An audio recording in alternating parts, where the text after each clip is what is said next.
नमस्कार नमस्कार र बजारमा के देखिन्छ भन्दाखेरि चाहिँ बजार यो जुन किसिमको आजको क्यान्डल बनेको छ त्यो क्यान्डलको हाईलाई यदि भोलि त्यो हाईभन्दा माथि बन्द हुन्छ भने चाहिँ अलिकति माथि जान सक्छ भन्ने चाहिँ देखिन्छ।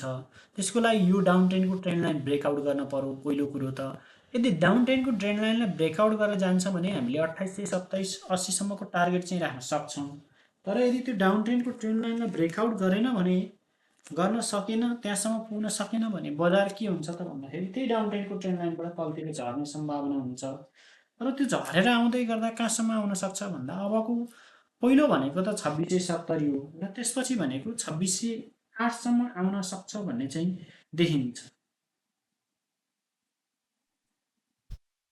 देखिन्छ र अर्को कुरा के हो भन्दाखेरि बजार लङ टर्ममा बढ्छ त भन्दै गर्दा बजार लङ टर्ममा लङ टाइम बढ्ने सम्भावना चाहिँ देखिँदैन। किन भन्दाखेरि पछिल्लो समय जुन किसिमको घटनाहरू घटिरहेका छन् त्यो घटनाहरूले बजारलाई तीव्र गतिमा बढाएर लाने सम्भावना चाहिँ पक्कै पनि देखिँदैन। र अब कहाँसम्म पुग्न सक्छ भन्दै गर्दा अबको हाम्रो टार्गेट भने चाहिँ पहिलो टार्गेट भने चाहिँ यो डाउन ट्रेन्डको ट्रेन्ड लाइन हो, त्यहाँसम्म जान सक्छ कि भन्ने अपेक्षा राख्न सकिन्छ। एउटा यो भोलिको दिनमा यो क्यान्डलको हाईलाई ब्रेकआउट गर्यो भने, नत्र भने यदि तलतिर आउँछ भने त 2670 त मजासँग आउँछ, त्योभन्दा तल आउन नि सक्छ, 2670सम्म चाहिँ आउँछ।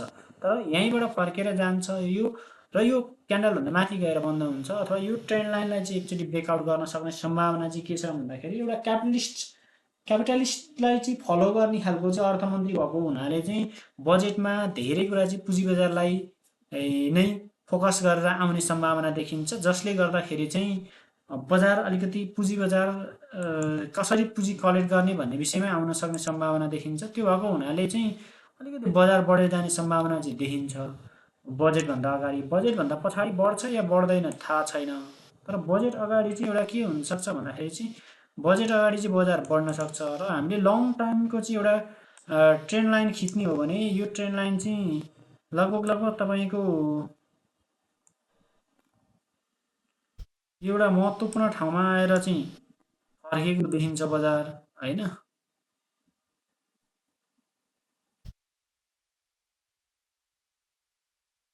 देखिन्छ। त्यो भएको हुनाले भोलिबाट बजार अलिकति पोजिटिभ हुन सक्छ भन्ने चाहिँ भनेर आङ्कलन गर्न सक्ने ठाउँ चाहिँ छ।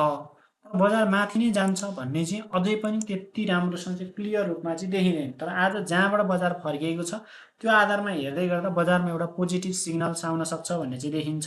अब हामी स्टकतिर जाउँ। एमसिएचएल भन्नुभएको छ। एमसिएचएलमा के देखिन्छ त भन्दाखेरि एमसिएचएल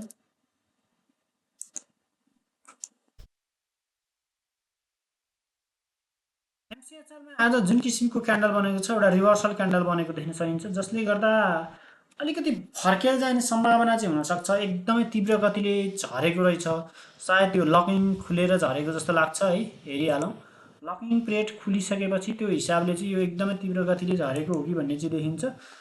एमसिएचएल मेन्सियम हाइड्रो पावर एमसिएचएल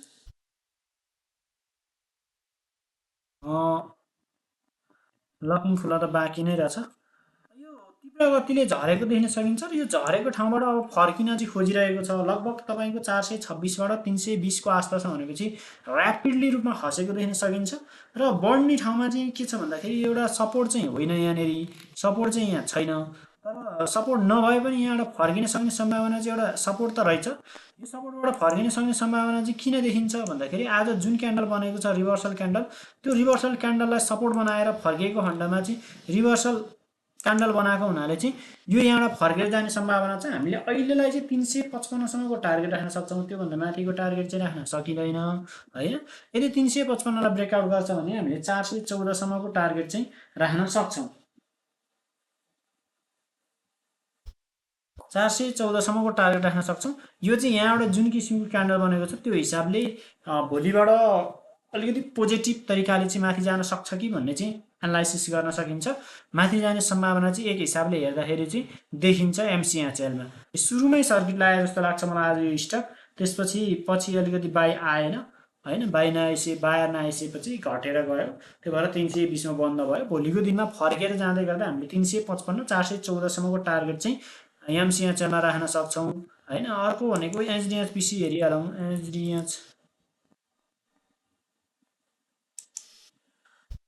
एचडिएफसीमा के देखिन्छ भन्दाखेरि एचडिएफसी 219 रुपियाँ छ।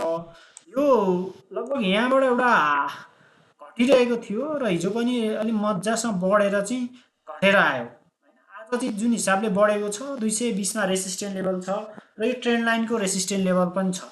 यदि यसलाई ब्रेकआउट गरेर भोलिको आजको जुन क्यान्डलको हाई छ 221.9 त्योभन्दा माथि बन्द हुन्छ भने चाहिँ हामीले कम्तीमा यहाँसम्मको टार्गेट चाहिँ राख्न सक्छौँ।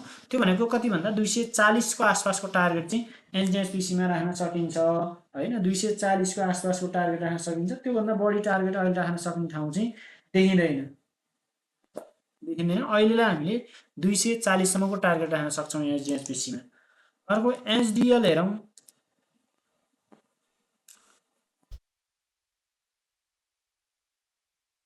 एचडिएल महत्त्वपूर्ण सपोर्ट जोनमा छ। एचडिएलको मैले पटक पटक भनेको छु एचडिएल धेरै माथि जाँदैन। हामीले 1200सम्मको टार्गेट राख्न सक्छौँ अहिलेलाई।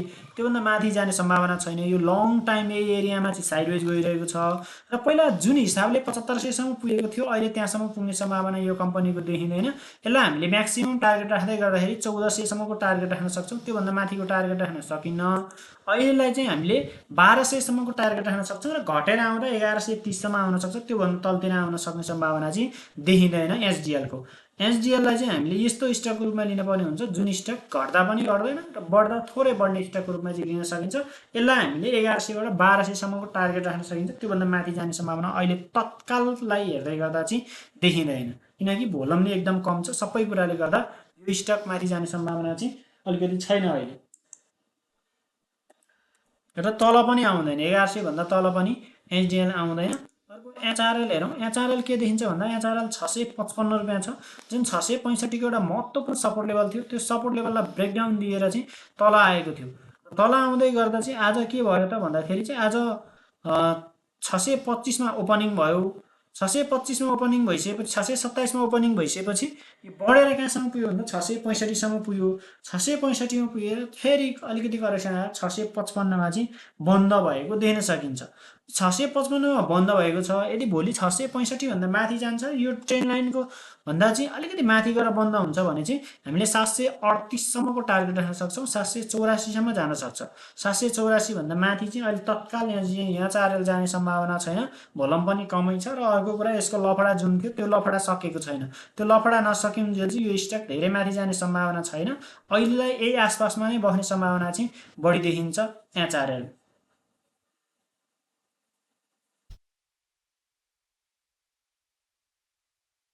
732मा उठाएको थिएँ भन्नुहुन्छ। 732मा उठाएर तपाईँको साउँ यही पटक्कै आउन नै सक्ने सम्भावना देखिन्छ।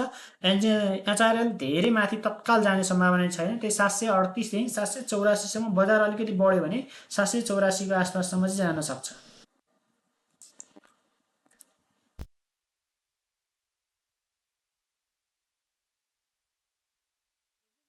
के छ भन्दा एकेजेसिएलमा सप्लाई आइरहेको छ। तपाईँले किन्न खोज्नु भएको हो भने यो स्टक मैले किन्न सजेस्ट चाहिँ गर्न सक्दिनँ। बेच्न खोज्नु भएको हो भनेदेखि चाहिँ अलिकति माथि जान सक्छ। एकचोटि 362को आसपाससम्म पुग्न सक्छ। त्यहाँनिर पुग्दाखेरि बेच्न सक्नुहुन्छ अथवा अहिले बेच्दा नि फरक पर्दैन। अब यो स्टक जाने भनेको तलतिरै हो। यो स्टक बढेर जाने सम्भावना एकदमै कम छ। जुन स्टकमा चाहिँ यहाँदेखिको हामीले हेर्दाखेरि चाहिँ लगभग 180को आसपासबाट बढेर गएको यो स्टक लगभग तपाईँको कहाँसम्म पुग्यो भन्दा 431सम्म पुग्यो। त्यहाँ पुगेर सप्लाई आइरहेको छ। अहिले 352को आसपासतिर छ भनेपछि यो स्टक बढेर जाने सम्भावना छैन। बढ्ला 10-20 रुपियाँ बढ्ला, म्याक्सिमम पुग्दै गर्दा हामीले 405सम्मको टार्गेट चाहिँ राख्न सक्छौँ। त्योभन्दा माथि चाहिँ तत्काल जाने सम्भावना चाहिँ देखिँदैन यो एकेजेसिएलको है त।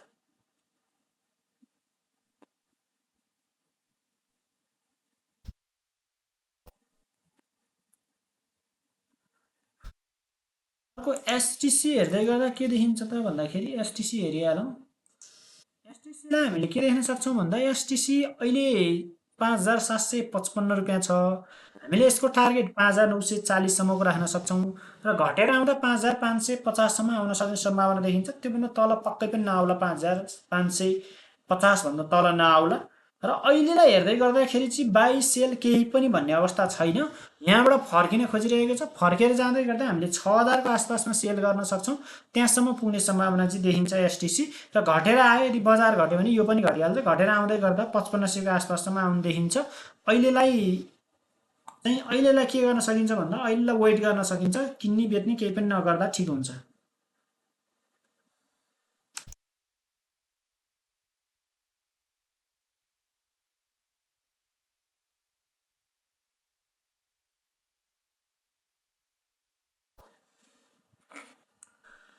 राधि 740 रुपियाँ छ। यो लगभग कहाँ पुगेर फर्किएको थियो भने 940को आसपासमा पुगेर घटेको थियो। अब यसको के देखिन्छ त भन्दाखेरि अहिले 740 छ, हामीले 710सम्म आउने सम्भावना देख्छौँ। यो स्टक तपाईँले माथि किन्नु भएको छ भने अब माथि फर्केर जाने सम्भावना छैन, किनकि जो प्लेयरले माथि पुर्यायो ऊ त्यहाँबाट निस्किसक्यो। निस्किसकेको हुनाले अब यसको हामीले म्याक्सिमम टार्गेट राख्दै गर्दा कहाँसम्मको राख्न सक्छौँ भन्दा 824सम्मको राख्न सक्छौँ। त्योभन्दा माथिको टार्गेट राख्न सकिँदैन। म्याक्सिमम गयो भने 845सम्म हो, त्योभन्दा माथि जाँदैन। अहिलेलाई त्यहाँसम्म जान सक्छ, 824सम्मको टार्गेट राख्न सकिन्छ, त्योभन्दा माथि जाँदैन। एक त यो म्याक्सिमम पुग्दै गर्दा त्यही 771को आसपासबाटै तलतिर झर्न सक्ने सम्भावना बढी देखिन्छ। अलिकति 710को आसपासमा आएर फर्केर जाँदै गर्दा चाहिँ 824सम्मको टार्गेट चाहिँ यादीमा राख्न सकिन्छ। अहिलेलाई 824सम्मको टार्गेट राख्न सकिन्छ, त्योभन्दा माथि राख्न सकिँदैन। बाई सेलको रूपमा भन्दा गर्दा मैले चाहिँ यसलाई बाई गर्नको लागि सजेस्ट गर्न सक्दैन। यो स्टक अझै घट्नेवाला छ, बढ्ने सम्भावना कम देखिन्छ।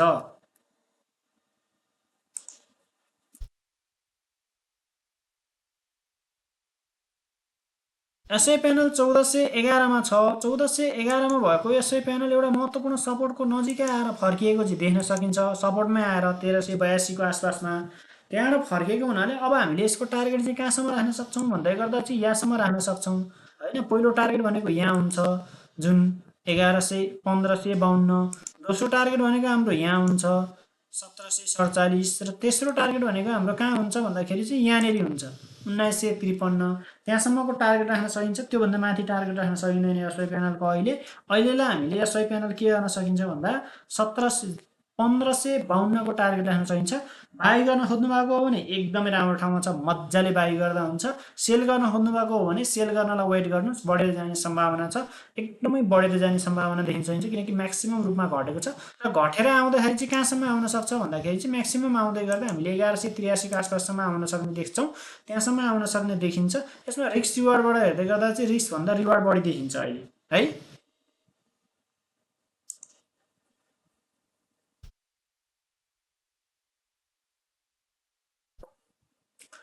त्यस्तै अर्को छ एलइसी भन्नुभएको छ।